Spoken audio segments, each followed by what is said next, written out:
8支装的模组，这个呢是12支装的模组，这个是三星301B 的这个全光谱的生长灯珠，外面呢再给罩上一个透镜罩子。这个呢只不过是把无数个透镜合成一个灯杯板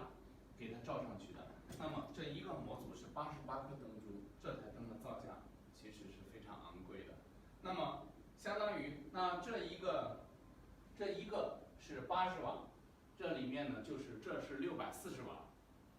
这个就是960瓦。那在这种情况下呢，它的面积可以说更大，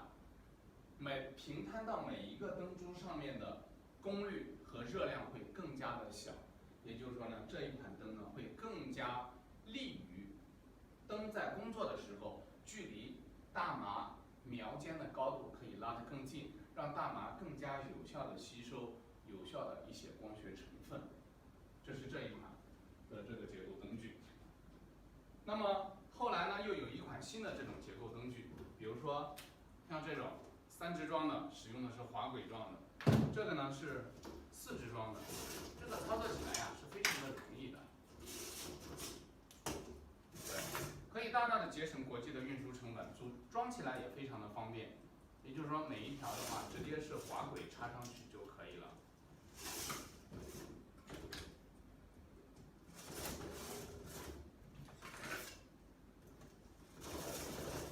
然后呢，这每一条对着把它插上去就能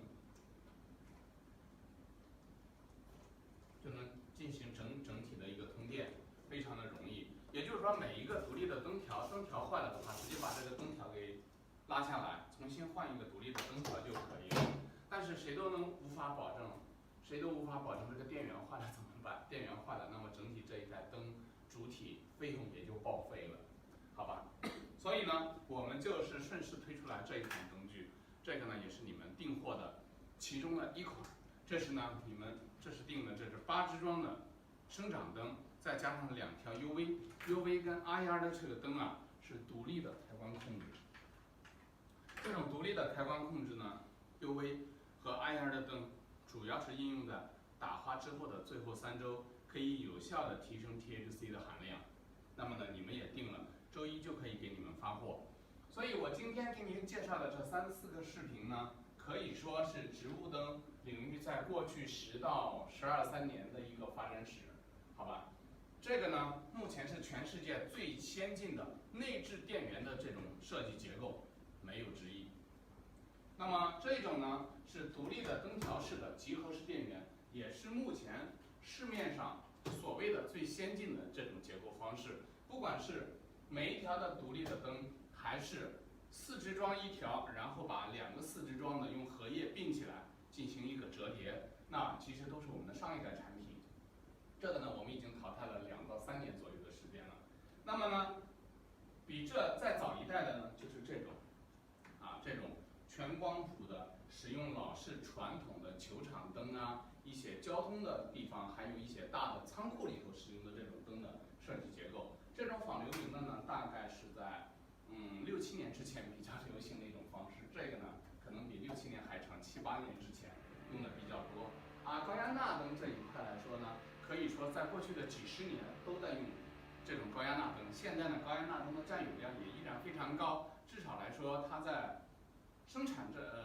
的有效形成这一块呢，它比较稳定，大家用的也是最广泛、最悠久，用的也是最熟练的一款。那么呢，在接下来的2到5年呢 ，LED 灯总体来说可以完成整体的高压钠灯的一个替代。当然了，高压钠灯自身也有一些优势，但是从整体的来说 ，LED 灯更具有可操作性和更加实用性，对整体的增产，尤其是我们的光谱方案、结构方案，可以说对种植场的收入的增产起到一个非常大的一个提升作用。这个提升作用具体有多大呢？见我原来给你发的一个评估方案。